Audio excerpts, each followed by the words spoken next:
Today on Clear Your Clutter Inside and Out, we're talking about cleaning tips once you've decluttered. What are cleaning tips that can save you time? Where can you be making cleaning mistakes? How often should you be cleaning? Learn cleaning tips as we continue our month focusing on a little bit of this and a little bit of that. Do you control your clutter, or does your clutter control you? On Clear Your Clutter Inside and Out, we'll teach you awareness as well as action steps to create change in your life. Come on, let's get started. Have a guest today. It's been a while since I've had an interview. I had a lot of fun with Angela. I have interviewed a couple times on her YouTube channel. If you are a cleaner especially, have a B&B or air nib or rent, you're definitely going to want to check out her channel. Lots of great resources. And I have to admit, my fantasy would be that Angela would come and clean my house. Not only because she'd do an amazing job, but I would trust her in my space, which is super important to me. And if you're someone that does a lot of cleaning or looking for cleaning tips and tricks, definitely check her out, and we will have a link for that. I always will do that. When I'm decluttering with a client, I always try to dust a shelf if I'm working on a bookshelf or sweeping up, just little things to clean. And so I wanted to have her on and get her thoughts and cleaning, especially anything that can save you time. You know, since we moved, I've always said, I want my hair done and my house cleaned, and I have neither. And I've got to do my henna again. And I have to tell you, henna is such a huge process. I've been avoiding it because it just takes so much time. So if you have a great way to dye your hair that doesn't have chemicals, please keep me in mind and shoot me an email. I found something that might help that I might be trying, but the two things that I would pay the world for, I can't have right now. So it's been a little bit stressful. I really believe if you're going to spend the time to declutter that you are going to want to clean afterwards, especially if it's been a while, you're going to have a lot of dust. Cleaning can be boring. It can be stressful for some of us. It can be not that great like me. So I wanted to have a pro on that can give us some tips and tricks to save time on cleaning. And I'm excited to clean up my game a little bit. And actually, after I finish recording this, we have found that I like to now split it into 2 times. And so I'm going to do all the dusting today and all the Windexing, working on the mirrors. Is Windexing a word? I'm going to declare it a word. And I don't use Windex, but I think most people know what that is. Anywho, and do our guest bathroom. So then tomorrow we can clean all the carpets, do all the floors, and really scrub our bathroom and kitchen. And since the guest bathroom's kind of small, you can get that done easily. I'm a fan of green cleaning, and if you can clean green, I'm going to suggest it. Angela shares some tips. I also did another in April, I believe, with even more tips on green cleaning. It's going to save you time. It's going to save you money. You're not going to have that chemical smell in your house. And I learned from Angela a pro place for green cleaners. So you'll have a listen and learn where that is. I also believe if you regularly clean, you're going to have a great chance to have a handle on your clutter, right? One, when your space is clean, it just feels good. But if you're like, oh my gosh, I've got so much stuff I don't want to clean, and you commit to cleaning regularly, then that's going to help motivate you to declutter more, and vice versa. So let me tell you about today's guest. Angela Brown owned and managed one of the largest independent cleaning companies in North and South Carolina for 25 years. She's now the CEO of Savvy Cleaner Training for house cleaners and maids. And she hosts a daily YouTube show and podcast for house cleaners called Ask a House Cleaner. Welcome, Angela. Well, thank you so much for having me on today. I'm super excited to be joining you. Now, I have a question, because maybe I've been doing it wrong all these years. And so one of the reasons I wanted to have you on is I work with people in decluttering. If they're listening to the podcast, they want to clear clutter from their lives. Now, typically when I work with a client, say if I'm in the office and I'm doing the bookcase, I'm going to take the time to dust because I'm like, I'm there. I'm not like you. I'm not there to do a full cleaning, a deep cleaning. But my theory always was, I'm in here. I might as well dust and just do minor things. Do you think that's a good plan if someone's decluttering, or should they wait and clear the room and then clean? What are your thoughts on that? Well, that's a fantastic question. And what it comes down to is the energy that you have in the moment. Lots of people don't come in with a full clean, which is you're going to take everything off the bookshelf, you're going to wipe everything down, you're going to dust at the same time.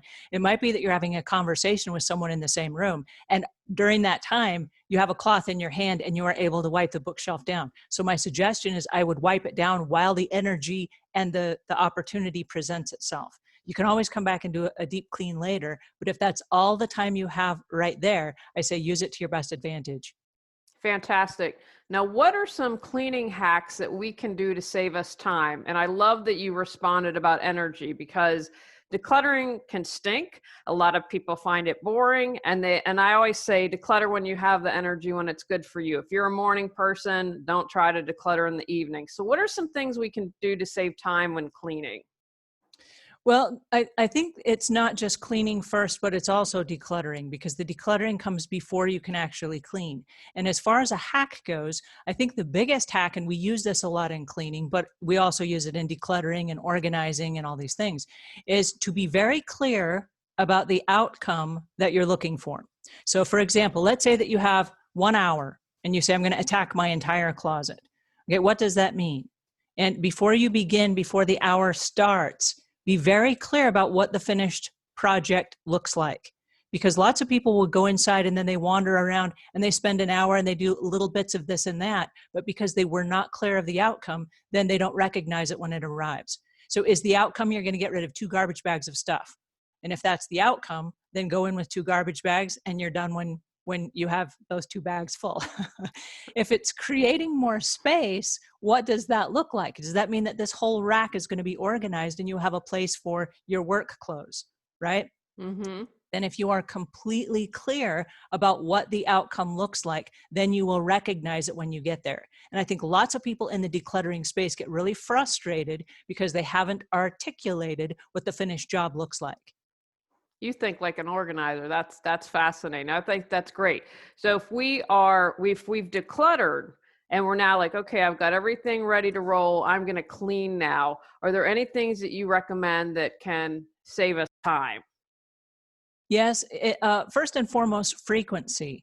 Once we attack something and we clean it, it's that deep clean, which takes so much energy and so much time. But the maintenance of it is just a breeze. For example, the blinds, if they've got really thick, greasy, cluttery bacon grease or whatever on them, you've got to use a degreaser. You've got to hand wipe them. It's going to take you a really long time just to do one set of blinds. But once they're done, you can wander through with the Swiffer duster and you can do the entire blinds in about 30 seconds. So the secret and the biggest hack is maintenance. Get yourself on a maintenance program where even if it's every day, you do a little segment of your house. It doesn't have to be the whole house, just a little segment. But once you do that little segment, just maintain it, and then it's quite easy. I love that. We have very similar philosophies, because I say that with decluttering, let's get it done. But once we do, we have to maintain it so it doesn't go back to the way that it was. So if I'm understanding you, because I've read different things, I've always said there are 2 things I can't live without: getting my hair done and having a cleaner. And I haven't had both, and I'm ready to pull my hair out. But I've wondered, so are you saying to some people like it may be good to just take a day, every day do something, or have one big clean on Saturday morning? Well, that's a great question. And what it comes down to is it comes down to daily, weekly, and biweekly chores. And so when you hire a professional house cleaner, oftentimes you're not hiring them to do your daily chores. You're hiring them to do your weekly or your biweekly chores. And so instead of having a great big day where you're doing those weekly or biweekly chores, it is your responsibility as the homeowner to do those little daily chores every day. Those are things like washing your dishes and making your bed and wiping the bathroom sink off after you've brushed your teeth to wipe up any loose toothpaste or what have you. So those are little tasks that you can do on a day-to-day basis, but there will always be other projects that are deep projects like spring cleaning or cleaning out cupboards or reorganizing things or whatever. And you can put that on your schedule to do that once a week or bi-weekly, or you can hire a professional. But the whole object is that as the homeowner, you do the daily chores on a daily basis. Excellent. Now, I've seen this debate on Facebook and I kind of laugh. How often do you recommend? I'm going to assume it's different for different things, but people are like, I laughed. How often do you wash your sheets? And some of the answers really scared me. I was like, you might want to up the schedule on that. So do you recommend, for instance, I think you're probably going to clean the toilet more frequently than maybe say the blinds, but you might disagree with that everything, I think most things need to be done weekly. But what is you as a pro, what are your thoughts? Well, I'm probably the wrong person to ask because I'm a germaphobe. I spend all day, every day around germs. And so I ask myself this question: if I were to wear a shirt for 8 hours a day, how many days would it take before I needed to wash it? And the answer is maybe 1, right? 2. And so if Mm-hmm. you're sleeping on those sheets every night for 8 hours, how long can you sleep on them before they need to be washed? So I would say at least, at the very least, at the very bare minimum, at least once a week. But if you'd like to wash them more frequently than that, that's up to you. But please don't go any longer than that, because then it just gets weird and creepy and smelly. All right, you've heard it from the pros. That's all I'm saying. No, it was a really fascinating debate. And these were people my age. These weren't like 20-year-olds right out of college or in college, which I can understand if they wouldn't do it as frequently. What would you say are the biggest mistakes people make when cleaning? I'm sure I'm doing something wrong. There are so many. Wow, where do I start? Give us your top 3 or 4, whatever you think you see people are making. So I think one of the biggest mistakes is that people will find a cleaning chemical or solution that they love. And then they say, well, because this is an extra dirty project, if I use more of this solution, it will do a better job. And the reality with chemicals is they are designed to do a specific task. And so more chemicals is not the answer. For example, if you have a bucket of water that you're going to be mopping your floor with, and you add too much soap to it, it's going to turn your whole entire floor sudsy. More is not necessarily better. There's a very distinct rule with chemicals, and this is the biggest mistake I see, is that there are chemists that go to school for 4 years. Most of them go on to get their doctorates, so they spend anywhere from 7 to 10 years in school, and then they go into laboratories and they have these limited studies where they're able to test things from every different angle, and they come up with the exact concoction. And they say, this will do this. And then they guarantee it, they warranty it, and they create SDS sheets that are the safety data sheets to say this is how to stay safe and careful when using this product. One of the biggest mistakes that I see, it's with homeowners and it's with house cleaners alike. They say, oh, let's see, I've been cleaning for 3 weeks. I think I should mix this chemical because I can come up with a better solution than the chemist. And so my first rule, and I'm really emphatic about this, if you are not a chemist and you did not go to school for chemistry, do not, under any circumstances, mix chemicals. It's just not wise. You will never win. What is it I read somewhere? That's a great tip. Is it bleach and ammonia that can kill you? There's something that I know that I've seen that people, because I've seen it frequently, and I thought, well, enough people must be doing this that they have to cite that. There are a lot of toxic chemicals out there, and this is when they're mixed. When you mix chemicals, what you do is you create an instability with a product that says it is safe to use in this particular circumstances under this particular set of parameters. And when you change the parameters and you change the pH level, all of a sudden you now run the risk of damaging surfaces and all kinds of stuff. So when it comes to bleach, the rule with bleach is this, and this is the easy way to remember it. Don't ever mix bleach with anything. Perfect. Don't ever mix bleach with anything. You can dilute it. You can put water in it, but do not mix it with any other chemical at any other time. And if you do use bleach, not a fan of bleach, but if you do use bleach, make sure that you wash and rinse all traces of it before you come back with a different chemical. Overwhelmed with stuff. Can't find what you need when you need it. Tired of wasting time and energy maintaining your mess. Longing for peace of mind. Get control of your clutter so your clutter doesn't control you. Reclaim time, money, sanity, and resources. Physical Got Clutter 365 journal prompts supports you in clearing your physical clutter. Free gift with purchase to support you even more in your journey to declutter your life. That is great advice. I'm not a fan of bleach either. So, do you have any suggestions for people? Like, what are your favorite products for the bathroom? I like to be as green as possible, but I also know, then you definitely have to keep on top of stuff because if you let it go, you're going to get mildew in the bathroom or something. So, what are your thoughts on that? Well, the products that we use at the Savvy Cleaner training is the Odoban line, which is the 32X Professional series from Odoban. It's the Earth Choice series. It is Green Seal certified. It is Safer Choice certified. And those are going to be your earth-friendly products that have matched all of the other competitor products that are on the market as far as the efficiency and the effectiveness goes. But they are friendlier to the earth and they have less VOCs and all that stuff.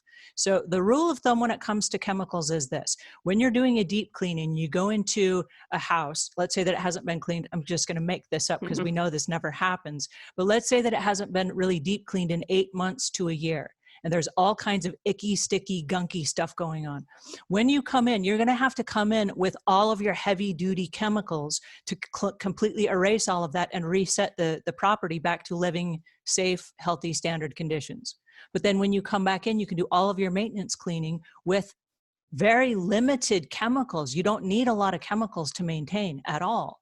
And one of the biggest fun things with microfiber cloths is you can do a lot of cleaning and sanitizing with nothing more than a microfiber cloth and some distilled water. Oh, I love microfiber cloths. I think that Yeah. I think that that's an excellent tip. Are there any brands that you recommend, or they're pretty much the same across the board? Well, my background is with professional house cleaners. So with professional house cleaners, we buy all of our supplies from Microfiber Wholesale, and they offer us the same prices that they offer all of the major franchises that do house cleaning professionally. And so it's even if you're just one or two people, you can buy all of their products at those same reduced prices. So you can buy microfiber cloths on Amazon. There are a lot of distributors that carry microfiber cloths. The key with microfiber cloths is this: microfiber cloths are actually no more friendly to the environment than paper towels. And so they're made of recycled plastic and they're not biodegradable and all these things. But if you take care of your microfiber cloths, they can last up to 500 washes, which makes them a better choice for us than paper towels because we can use them over and over and over and over and over again, getting the most use out of them without being so unkind to the earth. So I kind of hate the fact that they're not biodegradable and whatever, but that is why we use the microfiber cloths. But there are lots of distributors that sell them on the market. Fantastic. But that's a great point. It's a choice with everything. And if you can use it for 500 washes, that in the long run, I think is better. And I also believe personally, we have the ability to think these things and solve these problems. We just don't have people that want to do it. So we've got to get more of us that are interested in pushing forward. What other products do you like besides the microfiber cloth? I'll tell you what we got and that I love and was worth every dime, although I got it on sale because that's how I operate.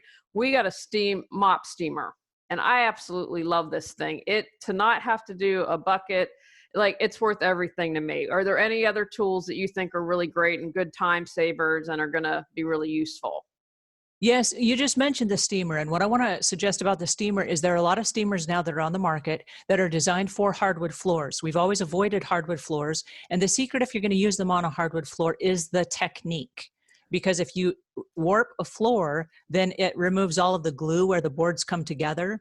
Or if you use it on a laminate floor, it can pick up the glue that's stuck to the floor that holds it in place. So you want to be really careful with it. And it's speed. And that's the beauty of steam, is you steam right over the top of it. It cleans it, it sucks everything away, and it's dry. So you want to do it very, very quickly. Like, don't stop, don't leave it with the heat on one spot. You want to just keep it in motion. But one of the cool things about the steamers today is that there are handheld steamers that unattach from the steamer itself. So like the steamer that I use has a floor piece, and then you can unattach it. And it has these other little pieces where you can clean out the inside of your stove or your oven with zero chemicals, or you can go into a really nasty shower and you can clean all of the grout with just the steam. It's amazing the tools and techniques that are available today. And so they're not cheap. You're going to end up spending somewhere between $100 and $150 just for a home version. But one of the cool things about having it is it will remove a lot of the chemicals that you would use on a regular basis. And then it keeps your home more environmentally friendly for those maintenance jobs in between. We got one that has the detachable one because I'm like, I know I'll use in the bathroom. And so it is. And I think that it's really wonderful. Now, my question for you is, do you have any hacks for the baseboards?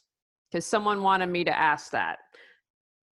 For cleaning baseboards, I don't know if it's to save time or, I always wonder, you see these little things on Facebook that do the little videos. I'm like, are those legit, or is that someone just trying to see if I'm dumb enough to fall for it? So they wanted me to ask about baseboards. Do you have any tips for baseboards? Yes, well, baseboards in the US are called skirting boards in the UK. So whether it's skirting boards or it's baseboards, they are high traffic areas. And so every time you walk in the house, that's where it takes the brunt of everything. So every time you vacuum, you're getting the dust kicked up onto the baseboards. And so one of the things that I recommend is that you clean them with every vacuum. So if you vacuum your floors every single day, wipe those baseboards down. Now, because I'm a professional house cleaner and I'm trained to do this, it's just part of my habit. I carry a duster in the back of my pocket. Now, a homeowner is not going to have a duster in the back of their pocket. But if you do and you're vacuuming your floors, you can wipe them down as you go. If you're a homeowner and you're looking for a hack, if you will, I don't really believe in hacks. I think they're just good techniques. How would you say? That you excel at. You've practiced them over and over again. You get really good at them. But you can take the hose on the vacuum cleaner. And one of the fun things, if you have a hose on the vacuum cleaner, is to put the crevice tool on first, go around the room in all of the corners where the carpet meets the wall. Then come back around with the brush, do all of the baseboards, and then vacuum your way out of the room.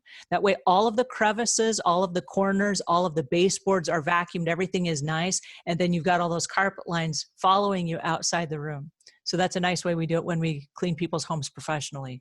That's awesome. I'm going to need to find someone that's been trained by you. Now I have to share this. You can appreciate this. So for one anniversary, my husband got me a rainbow vacuum cleaner. I have to tell you, that is amazing. We went to some event and they said, well, come in and do a home demo. And because we have cats, I'm like, we're getting one of these, because I could not get over the amount of cat hair. And I vacuumed weekly. But the amount of cat hair, and I'm just fascinated by that. Do you have a favorite vacuum cleaner that you love or that you use or recommend? Well, the Rainbow is an amazing vacuum. I'm a big fan myself of the Rainbow vacuum. We don't use it as a professional because we're going up and down people's stairs, and to carry a Rainbow vacuum that has water in it or whatever is clunky and big, and then you end up banging the walls of the stairwell as you go up, or you spill it, or you get top heavy and you topple down the stairs. Lots of reasons we don't use it. But as a professional house cleaner, especially right now during the COVID era, we're recommending that all house cleaners actually use the homeowner's vacuum, that they don't bring in their own. And the reason being is on the bottom of the vacuum, this is the part that touches the floor.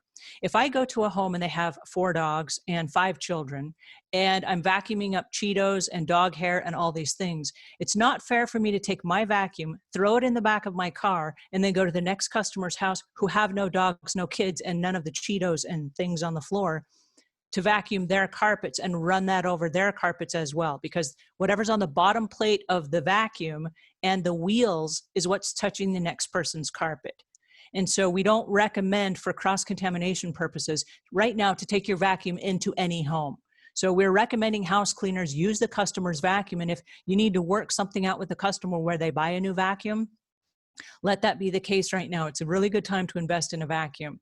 for that very reason. It's just when you have a vacuum cleaner, you have to decontaminate it between every single house. And as a professional, that is a real challenge if you have 2 or 3 or 4 houses in the course of a day.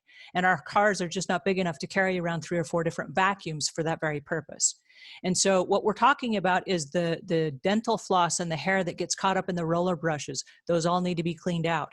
The canister needs to be cleaned out between every single use of the vacuum. And so all these new vacuums that don't have the bags, that's awesome. Now with the Rainbow, you've got the gunk and the water and the hair and all that stuff. Can you imagine if you didn't clean that out and sanitize it between every house? If a professional were using that, it could get really icky really quick. And so we recommend that, and you asked me what my favorite is. I've been able to use almost every kind of vacuum on the market because of our customers' homes. And I do use the customer's vacuum. But right now, I really recommend using the customer's vacuum. That's excellent. And that brings up another point. Do you have any thoughts for people on how to keep them safe, as well as if they're going to have a home cleaner, since someone come in? What are your recommendations so everyone can be as safe as possible? Well, right now, the focus is on staying COVID free, because right now as we're recording this is during the 2020 pandemic where lots of people have stayed home. And so what we're asking everyone is this: are you sick? And if you're sick, please cancel on your house cleaner because they don't need to get sick. And if your house cleaner is sick, please have them cancel on you. Because one of the biggest things that we have to protect ourselves from right now is the possibility of catching something that will take us out for the next couple of weeks. If you have the COVID, you have to stay home in quarantine for a couple of weeks. And that means whatever you are going to do for the next couple of weeks has to go on hold. And so in order to keep yourself safe, you have to be honest and you have to be fair. And so if you're sick, if you're not feeling well, if you have a cold and you're not sure, please cancel. Please cancel on your house cleaner. And what can you do out of the privacy of your own home? I'm a real stickler on this. This is not COVID related. This is allergy related. And as a house cleaner, I've been in people's homes every day for 25 years. And so there's all kinds of sickness and flu and allergies. And I'm allergic to pet dander and dust and ragweed and all kinds of stuff. And so one of my go-tos, and this, I just happen to have this is not an ad, but this is apple cider vinegar and lemon juice. And it's the nastiest drink you'll ever have. I drink it all the way down to the label. And then I put 2 ounces of apple cider vinegar in it and 2 ounces of lemon juice. And I drink one of these every single day. Now, what happens is it clears out my entire sinuses and it keeps me from getting a cold or the flu or whatever. And so I haven't called in sick in 14 years. And so my husband and I both drink it every day. He hasn't called in sick for 21 years. So it's a nasty drink. You would think that you would get accustomed to the taste, and I don't. It's still like, ugh. But it's fantastic to keep from getting sick. That's a great tip. So I'd like you to also then, if someone's looking to hire someone, I know when I come into someone's home, it's personal, and I know this is my sanctuary. So anyone I want is going to come in. It's a relationship as far as I'm concerned. So what advice would you have for people who are looking to hire a pro? Well, you just said it. You need to hire a pro. And what that means is when a professional comes to your house, is this a person that has compassion? Is this a person that has been trained? Is this a person that understands that maybe cleaning is not your priority, right? If you come in to someone's home and you're a house cleaner and you shame them and you say things like, oh my goodness, I can't believe how messy your house is. That's the wrong house cleaner for you. This is not a person that understands the way of your life and can best help you.